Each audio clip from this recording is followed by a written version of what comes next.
Do you know what time it is? It's supernatural story time. And if you're easily scared, and even if you're not, there's only one thing left to do. Just turn off the lights, because these are stories that you listen to only in the dark. The Cursed Car. My family has had a bout of bad luck that revolved around the Y56 Ford Thunderbird, or as it has come to be known in our family, the suicide car. It all began back in '71 when my Uncle John came back from Vietnam. About a week after being home, he had bought the Thunderbird off of a young woman who practically gave it to him. My dad had asked why the woman was so eager to get rid of the vehicle, but John would just say, "It has some bad history." According to my dad, my uncle and the car were inseparable. My dad even said he had joked that John would end up being buried in that car. As irony would have it, in '75, my dad found the car parked down by the river. My uncle was slumped over in the passenger seat, a self-inflicted gunshot to his head. The car sat in my grandfather's barn after that. In '79, my dad's cousin Tom had purchased it from my grandfather. Similar to John, Tom's life revolved around the vehicle. He spent practically every penny he made restoring it. In '82, Tom was showing off the vehicle at local car shows. In '83, Tom overdosed with prescription medication and alcohol in the passenger seat. At this point, my dad's family considered the car cursed. My grandfather, a superstitious man, ended up locking the car up in his barn, not wanting to sell it as he didn't want to strike another family with the supposed curse. My grandfather passed away in '97. All of his belongings were divvied up, including the car. My aunt, not the superstitious type, took it and ended up giving it to my cousin Robert. I feel like most of you already know that things didn't end up well for Robert. Robert was extremely popular. He was the homecoming king, varsity quarterback, and student council president. So it came as a real shock when in '01, Robert was found dead in the passenger seat of the car in the garage with the car running. The car is now in a storage garage up north. Last I heard, no one has laid eyes on it since '01. As far as I'm aware, there is only one picture of the car. The picture my uncle took the day he brought it home. Working the night shift. My name tag reads, "Hi, I'm Jimmy. How can I help you?" I work at a gas station in a forgettable little town in Illinois, about 6 hours south of Chicago. When I was a kid, I never thought I'd end up working the graveyard shift 5 nights a week, 100 feet from the off-ramp. I always dreamed of being a firefighter or a teacher, or maybe even playing guitar in a rock band. But by your late 30s, you start to realize the difference between dreams and reality. I don't know whether it was my own bad luck or my inability to stick with college, but I was stuck working from 9 at night to 5 in the morning for my paycheck. Que sera, sera. You meet a lot of interesting people in my line of work. Maybe interesting isn't the best word. I'll just say there's a lot of characters roaming around at 2 in the morning. To tell the truth, I like the night shift. It's slower, and I get paid an extra 75 cents an hour. Though I haven't been robbed yet, and I'm sure looking down the barrel of a gun would change my tune. I have my regulars, and I've come to enjoy their company. Mostly, some I could do without. They're Scratchy. I don't know his real name. But he comes in around 11 nearly every night to buy $10 worth of instant lottery tickets. There's Mrs. Fletcher. She lives down the block and rolls up on one of those mobility scooters every week to get milk and cat food. Nice old lady. Made me a plate of cookies last Christmas. One of my favorites was Steve, and not because he was a great conversationalist. He wasn't as far as I knew. I only know him from his name tag on his McDonald's uniform. He sometimes rolled in around 3:30 in the morning to get gas before his 4 a.m. shift. Whenever I saw good old Steve, I knew it wasn't long before I got to go home. Those are some of the nicer ones I get to interact with. Now let me tell you about one of the nasty ones. It was a Wednesday morning in early spring, I think. I was reading a horror anthology. King, Bradbury Block, the usual suspects. An oldie but a goodie turned off Main Road and rolled up to the entrance. That's what I call classic cars. I always liked older cars, and since I started working here, I would often glance through the many hot rod magazines we sold. I recognized it immediately. A 1978 Diamond Jubilee Edition Thunderbird, all black with tinted windows. A tall man with pale, drooping features stepped out. If I had to guess his profession from how he was dressed, I would say something like funeral director. A black suit jacket hung from his rigid frame. I noticed mud on his shoes and the hem of his slacks. I nodded and mumbled, "Hello." He walked to the aisles, ignoring my greeting as if I didn't exist. He brought a box of garbage rolls, a roll of duct tape, our biggest size bottle of Clorox bleach, and a hacksaw to the counter. And yes, we sell hacksaws. You'll find them between the ratchet sets and the shot glasses. I make it a rule not to think too hard about what people buy. It's none of my business unless it's an underage kid trying to buy booze or wannabe meth maker trying to buy up all our cold medicine or nail polish remover. The old guy selection was suspicious, but suspicion and guilt are two different things. It wasn't until I rung him up that I got that uneasy feeling that comes so easily to someone who works alone late into the night. He pulled a small red purse from under his jacket and rifled through it. A long, uncomfortable moment later, he pulled out two $20 bills to pay for the stuff. I glanced at the purse in his hand and noticed a woman's driver's license amongst a jumble of items within. That wasn't really strange. Married couples often co-op each other's wallets, checkbooks, debit cards, and various other devices used for payment. It all went towards the family's needs anyway. But his two perceptive eyes caught mine looking. I counted his change and handed it to him. He smiled, but it seemed more like he was baring his teeth. For whatever reason, he reminded me of a predatory animal gloating over wounded prey. "Your name is Jimmy?" he asked. The accent was something I had never heard in real life, only in movies or television. It was something Eastern European, very thick too. "Yes," I replied. "Let me bag this up." I bagged it, then pushed it across the counter. "You work alone at night, do you?" I panicked, said nothing. He smiled again. "See you around, Jimmy." I was glad he was gone. I hope I would never see him again. Some people just make your skin crawl, and I'll be damned if I could really tell you why. It wasn't his transaction, but his presence. Does that make sense? I'll admit it doesn't. Maybe I shouldn't read horror stories when I get bored at work. As my manager likes to say, if you got time for leaning, you got time for cleaning. 2 nights later, I found myself grabbing the local paper. I saw a woman's face. The story was brief. She had left the bar 2 towns down the highway a couple nights earlier. She never got home. I didn't know this woman, but my mind insisted I'd seen her face before. But the mind plays tricks. I see a lot of faces. Who am I to make a fuss without something better than a fleeting look at a woman's face and a driver's license? Spring turned to summer, and sometime in late June, I had another visit from the man in the black Thunderbird. This time I knew I had seen something I shouldn't have. He walked inside stoically and made his way to the bathroom in the back. I noticed his hands were coated in something red. I wanted to tell myself it was ketchup or maybe paint, but I knew it was blood. Tiny scarlet drops fell to the floor, creating an intermittent trail leading to the back of the gas station. I considered running to my forest green Cavalier, accentuated with Bondo and rust, but I choked down the rising terror, telling myself no one could be so audacious as to partake in a foul deed, then walk in public with blood-soaked hands. I reasoned that he must have injured himself, right? What murderer in his right mind would walk around with bloody hands for the world to witness? But murderers aren't in the right frame of mind. And is a gas station at 3 a.m. really that public? No one had been in for nearly 2 hours. I heard the bathroom door open and my whole body tensed. I stared, paralyzed by the man's approach. Now his hands were clean and wet with water from the sink, but his face was decorated in thin lines of red that radiated out from the corners of his lips. He grabbed the local paper and the USA Today and tossed them on the counter.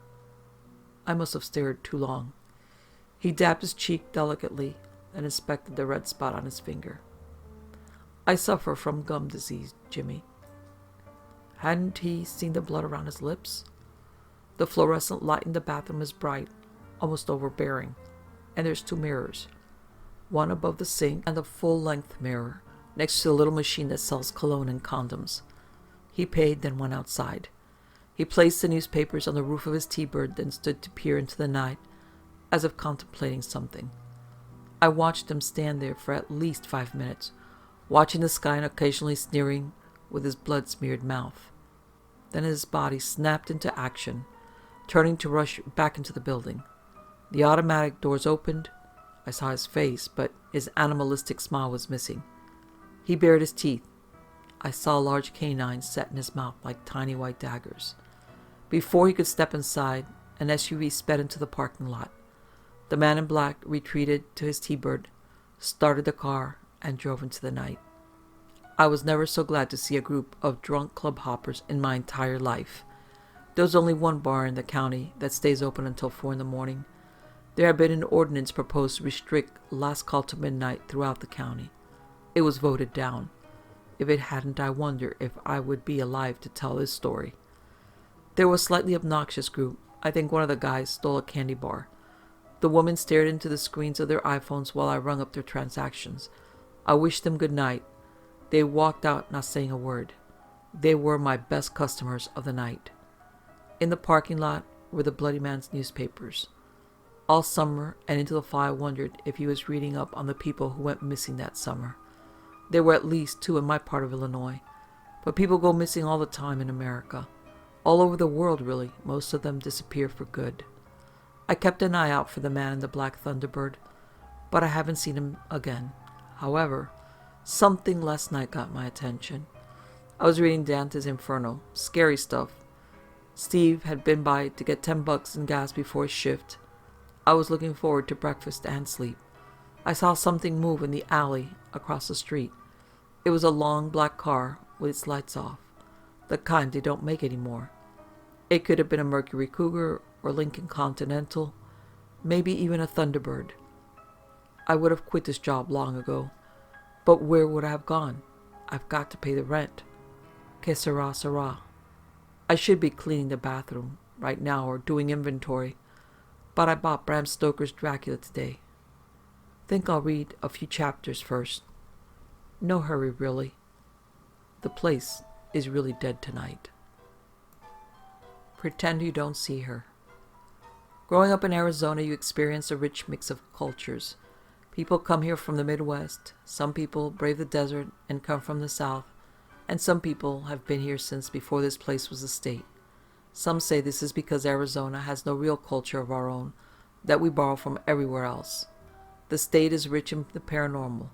Many Native American tales tell of demons, skinwalkers, vampires, tribes of little people who take children in the night, Wendigos up north, or the always popular Thunderbird. This isn't a story about all that. This is the retelling of my experience with a lady in black.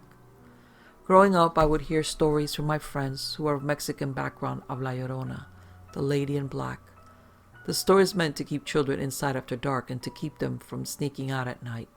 These legends of the lady came north with the people. It seems, though, that she came along too. The story goes something like this. There was a beautiful lady in old Mexico. She was not from a rich family, nevertheless she caught the attention of the son of a Mexican nobleman. They fell in love. In secret they got married. Not long after that she became pregnant with twins. Like all ghost stories, this one ends tragically. The nobleman's son was found out. The father was so enraged that his bloodline was tainted with the blood of a commoner that he tried to force the local bishop to grant a divorce to dissolve the marriage. Mexico was very Catholic in those days. The bishop refused. The father eventually seemed to cave in, and he allowed her to move into the house. She eventually gave birth to the twins, one boy, one girl. A year later, the son of the nobleman was called off to war. He didn't return. The father became reclusive, hardly talking or eating. He grew to hate the children that would now inherit everything. The commoners marrying into his family, waiting for him to die to take everything. He ordered his men to take the children to the nearest river and drown them and let their bodies be taken by the current at night, so there would be no proof. The children were taken in the middle of the night without a sound. The mother was kicked out of the house the next day and later accused of killing her children. The townsfolk eventually drowned the heartbroken woman.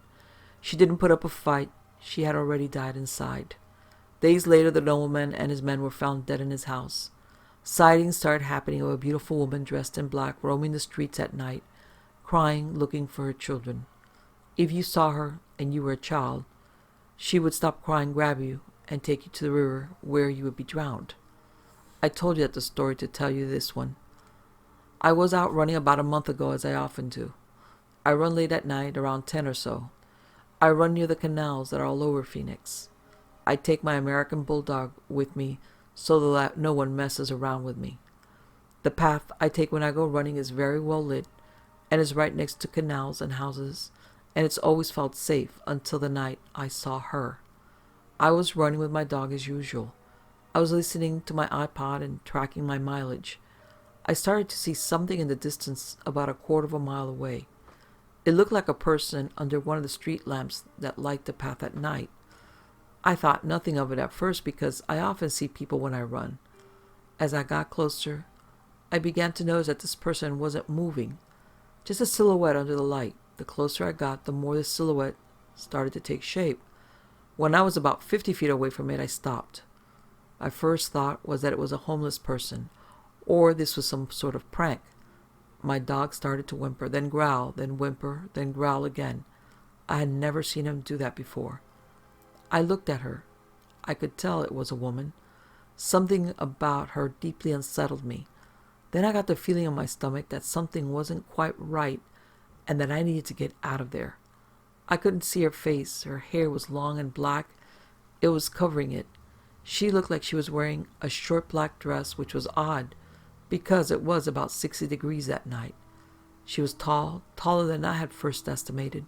She was thin, and her arms and legs seemed to be a tad too long for her body. She was just standing under the streetlight. I took my headphones out because I was going to ask if she was all right. Before I could ask, my ears were filled with a very fast Spanish being spoken in a whisper. It was raspy. The voice filled my head. She raised one long arm at me and extended her index finger. It looked more like a long tree root than a finger. I had had enough. My dog sensed my fear. I took a step back. She took a step forward. I paused for what seemed like a solid minute, but it was probably a few seconds. That's when I started to hear the crying. It started off as a wail, then grew into a full scream. I turned tail and ran as fast as I could to a main road. When I looked back, she was gone. I ran back to my neighborhood along the main road. The entire time I was trying to make sense of what had just happened and whether or not somebody was trying to play a prank on me. The entire run home, I could feel eyes on me. I entered my neighborhood. The feeling was still there. I was dreading running back to my house because there are areas that aren't well lit. I decided to sprint the last half mile. As I was doing this, I happened to look down a cul-de-sac that had one light at the end. Yes, she was there. Her silhouette as clear as day. She had not only followed me and kept pace with me, but she had also beaten me to my neighborhood. My dog pulled. We made it to my front door. I opened it, ran in, and slammed it. I took a shower and tried to forget about everything. I locked every door in the house and the door to my bedroom. My dog slept at the foot of my bed that night, and I left the TV on. I drifted to sleep around 3 a.m. The next morning I woke up and discovered that somehow I had acquired a large scratch that ran down the whole of my bicep. It would eventually scar. A few days after that, I was talking with my neighbor as I often do. I told him about what had happened. He said this: "I know what that was. The best advice I can give you is to leave her alone. She marked you and will leave you alone. She marks the ones she doesn't like and takes the ones she does." He told me something similar had happened to the person who lived down the street from us and ended up driving him crazy. He said it had all started with a picture his niece drew him. He wouldn't say any more than that. He kept telling me to leave it be. I called my friend Justin after that. I couldn't let this go. How could I? I had been followed by something and was marked. This kind of thing doesn't just happen to people. My buddy's Justin's family is Mexican. He also loves this sort of thing. I described what happened and asked if it was La Llorona, the lady from the story. He told me that it was possible, as there were many vengeful spirits like this. He told me the same story I wrote about above, except with a few key distinctions. The lady was never pregnant, but she was beautiful. She fell in love with a nobleman's son who played with her heart, promising to marry her, but instead married another woman. The woman, heartbroken, became depressed. She began to see her beauty as a curse. She took a knife and disfigured her face. He told me that no one who saw her face from then on, because she would cover it with her long black hair. When he told me this, I thought back to my encounter and my blood turned to ice. The legend finishes that she longed for someone to love for her heart and not her beauty. This didn't happen, and she eventually drowned herself. She was cursed, though, and now wanders looking for someone who will love her. She will never be satisfied. Her hatred has twisted her. Some people she appears to as a monster. Some she appears to as a beautiful woman. Those she appears to as a beautiful woman will be driven mad with affection for her. Those are the ones she's chosen to love her. Those are the ones who can see her for her and don't see her as a monster. I got off lucky, I guess. This should have been the end of it. This should be where the story ends. It doesn't. I became so curious I went to my neighbors who lived down the street. I had to know what became of the other man who saw her. When I knocked, an old woman answered. I told her that this would sound weird, but that I needed her help. I asked her about the man who used to live here. Turns out it was her ex-husband. I cautiously asked her if she knew anything about a woman in black. She looked at me in a funny way and asked me if I had seen her. I told her I had. She gave me the same advice my neighbor had given me, to leave this alone. I told her that was no longer an option. She sighed and told me to come with her. We went into her attic, and she gave me 2 large boxes. She said that everything I wanted to know was in there. This was apparently all that her ex-husband had left in his apartment when he disappeared. She told me to read everything, and that if I still wanted to look for her after that, I was a fool. I took the boxes home and spent a weekend going through everything. There were journals, home movies, drawings, and other things that I'm still not sure about. The thing that unnerved me the most was a drawing that looked like it could have been done by a child. It was all black, of a tall, thin figure with long hair, long arms, and fingers that looked like roots. My stomach turned uneasily. I matched the drawing to one of the first journal entries. September 17, 2004. I can't shake the feeling that I am being followed. I went on a walk again last night to see if I could find her. It seems she has found me. Macy, who I found out was his niece, drew me a picture today. She has been staying with us while my brother and his wife are in Denver. She handed me the picture and told me that the lady who lives under the stairs told her to draw it and to tell me she wasn't coming back. I have to see her again. This crazy guy seemed to be in love with this woman. He was obsessed with her. I will include a few more entries. Most of the journals are bogus. He kept them, it seems, to document this to show that he wasn't going crazy. Most of it seems to be babbling on about trying to find her. October 5th, 2004. I am no longer in love with my wife. Lorena, as I've come to call her, has my heart. I saw her face. She showed me her face. She's beautiful. I have to be with her. I understand her. She's not a monster. She is a beautiful woman. October 7th, 2004. She visited me in my dreams last night. I never wanted to wake up. She spoke to me in a voice sweeter than honeysuckle. I have decided to leave my wife. He did. December 13th, 2004. The new apartment isn't grand or glorious, but it's ours. She comes to me at night, telling me that we will soon be together. I'm going to start recording our encounters to show everyone I am not crazy. This is love. This is pure. I am happy, and she loves me. This is where things got really weird. He started taping himself with a video camera. I watched most of it. He kept the lights mostly off. He said that she liked the darkness better. He only had on 1 or 2 lights at a time. From the looks of his new home, he was living in a cheap apartment. One video in particular was set up in a bathroom. He had grown a beard by this point. In this video, he took out a razor, and instead of shaving with it, he removed the blade and started cutting his face with it.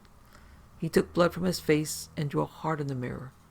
He looked over his shoulder into the darkness and said, "I love you too." Then the whispering started. The camera cut off. The last tape was the weirdest by far. It starts off with him sitting down at his dining table, which was a fold-down card table. He had a large smile on his face. That's all the tape showed for 3 minutes, is him sitting and smiling in the dark. His eyes seemed to follow something around the room. He nodded occasionally. The light above the table eventually went out, at which point the camera turned to night vision. He was still smiling. Then a shadow appeared behind him. Long root-like fingers found their way down his chest until her palm found its place on his shoulder. He closed his eyes and his mouth widened. The last part of this video made my head hurt and my stomach lurch. Mi amor, I heard the voice say on the video before the camera shut off. They never found his body. That night, I packed his stuff up the next morning. I returned his things to his ex-wife. I have stopped looking for her. I wonder if she ever thinks about me. The Snowy Owl. Some legends are true. This statement may seem contradictory considering those narratives we label as myths and legends are widely supposed to be fictitious, having little to no basis in reality. When you've seen what I've seen, however, you find yourself believing that not all those whispered stories between schoolmates or those tales told around the campfire are untruths. Go ahead and scoff at this notion. Many of you will, but one day you too might observe something that challenges your very notion of reality. It all started with a former boss named Gabe. We worked at a law firm together. He was a hotshot lawyer and I was one of the lowly paralegals. Despite the fact that Gabe was higher up the corporate ladder, I worked directly with him on a number of occasions, so I got to know him pretty well. Gabe was a workaholic, and at times he could be a hard ass. He certainly wasn't one for gossip or bullshit, being just about as straight-laced and uptight as they come. Our firm was located in the northeastern United States, nestled in a community that was steeped in traditions and lore left over from the Native American inhabitants of centuries past. Many of the local children grew up on stories of thunderbirds or skinwalkers, and while the community as a whole wasn't overly superstitious, there was a certain amount of respect and reverence paid to these legends. It happened one day that a few co-workers and I were shooting the breeze around the water cooler. To try and creep each other out, we took turns recounting local urban legends we had heard. It was my co-worker Dave who brought up the Snowy Owl. Being a native of the area, I was vaguely familiar with the story, but as Dave recounted this tale, I made note of a few details of the legend that I had been previously lacking. Per Dave, the legend is as follows. A long time ago, 3 brothers were out hunting in the woods. It was the middle of winter, and the trio had been camped in the forest for several days. Food was scarce, and the brothers were desperate to bring a meal back to their family. On the 4th day, it was decided that the 3 would split up in order to increase their chances of finding a deer, rabbit, or some other source of meat. They agreed to meet back up at their campsite at dusk, and each of the 3 headed off in a different direction. At dusk, the 3 men met back up and shared their findings. The 2 eldest brothers had managed to catch a couple of squirrels, but the youngest brother had come up empty-handed. When questioned about his lack of success, the brother replied, rather defensively, that he had spotted a snowy owl resting in a tree and that he had managed to wound the bird. Unfortunately, before he could let fly another arrow, the owl flew off. The next day, the youngest brother was determined to make up for his failure the previous day, and so set out with a renewed determination. The brothers' plan was the same as the day before, with the 3 splitting up and then reconvening at dusk. In late afternoon, a scream rent the relative silence of the forest, startling both the eldest and second eldest brothers. The men, who were each in a separate area of the woods, ran in the direction of the scream source, bursting into a small clearing at roughly the same time. Upon reaching the open space, they saw, to their horror, the crumpled body of their little brother. The youngest brother's neck was splayed at an unnatural angle, while blood pooled behind his head.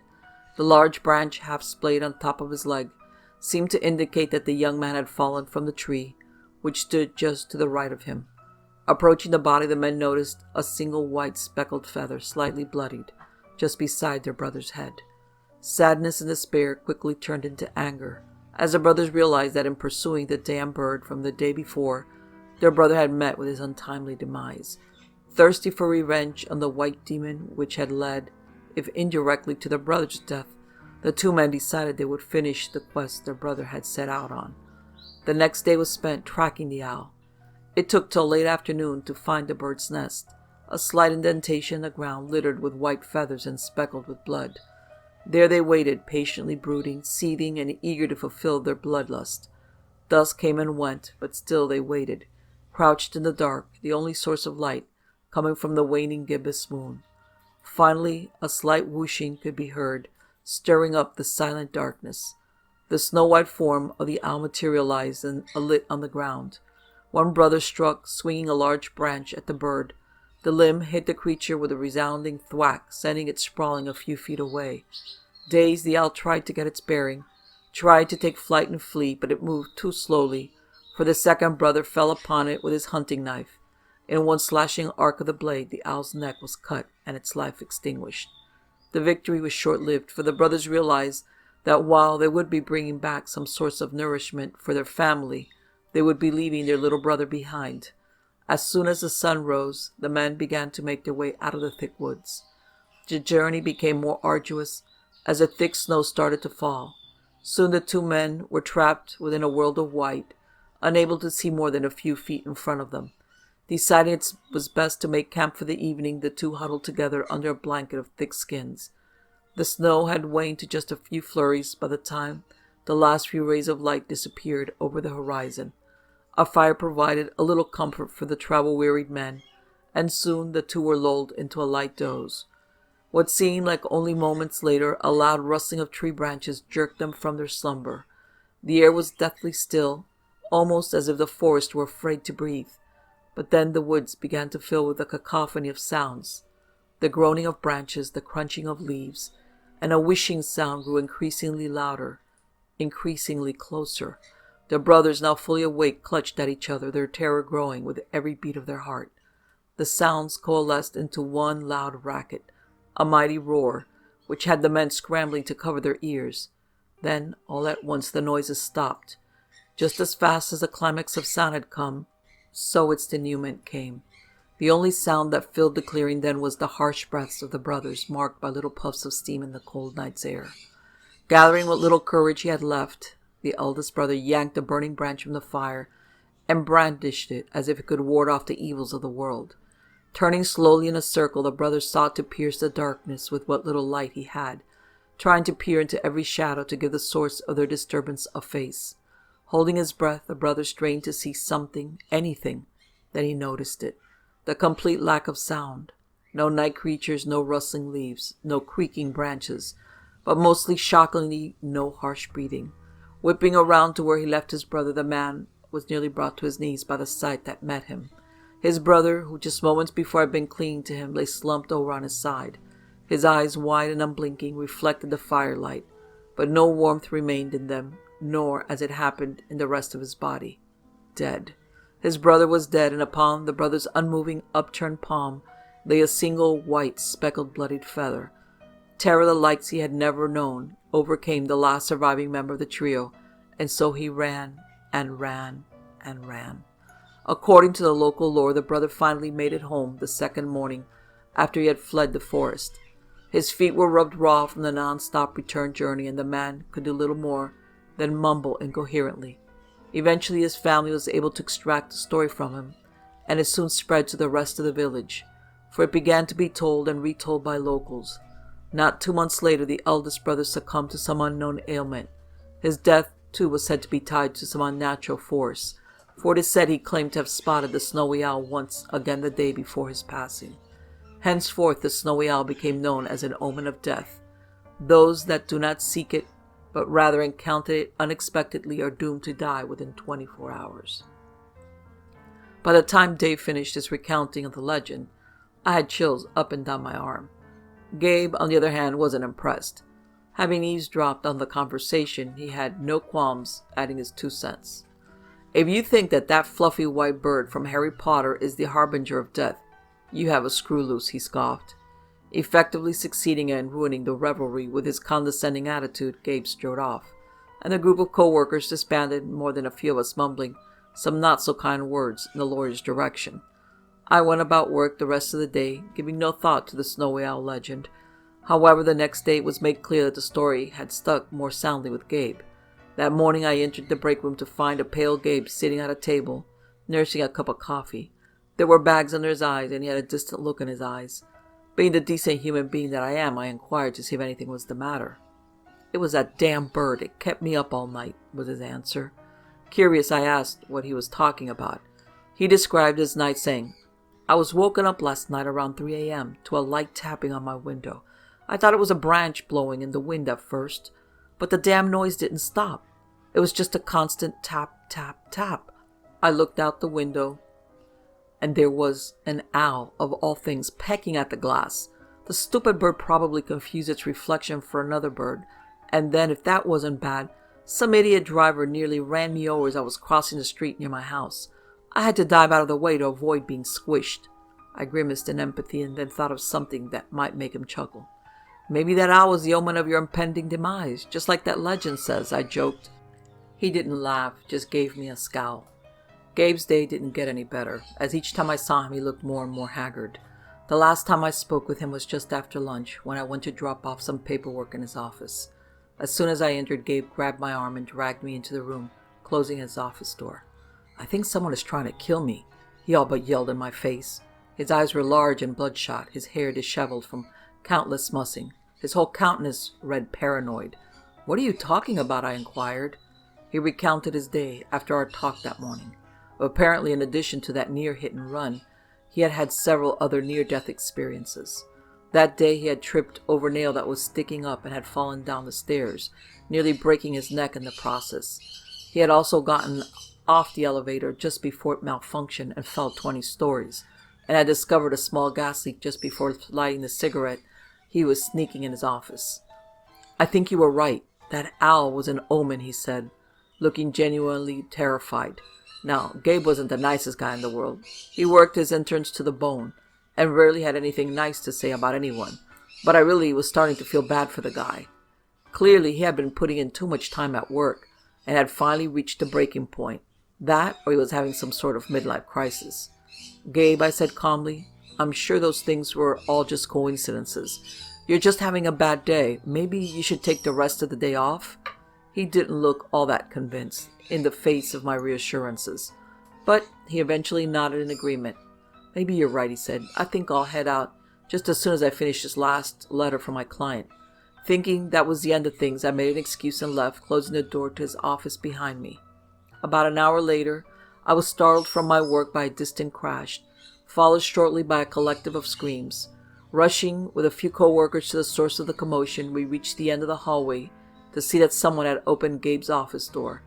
His window, which looked out over the busy streets 22 stories below, was smashed. The glass debris littering the small stone ledge just outside the window seemed to indicate that it had been smashed from the inside. A few of my co-workers were positioned at the window and were staring in disbelief at the street below. As I made my way over to the window, I had a sinking feeling I knew what sight would greet me. All those stories below, on the now red concrete of the sidewalk, lay a sprawled and lifeless Gabe. The newspapers over the next few days would rule Gabe's death as a suicide, but all remarked how odd one piece of evidence from the scene was: a soft, downy white feather clutched in Gabe's right hand. For some reason, I was put in charge of cleaning out Gabe's office. As I was packing away the personal items from his desk, I came across a well-used notepad. Upon seeing the writing on the pad, my heart leapt into my throat. Over and over were hastily written these words: "The only real myth we tell is when we tell ourselves that we are safe. I'm afraid that the snowy owl legend is true. I'm afraid to look out my window."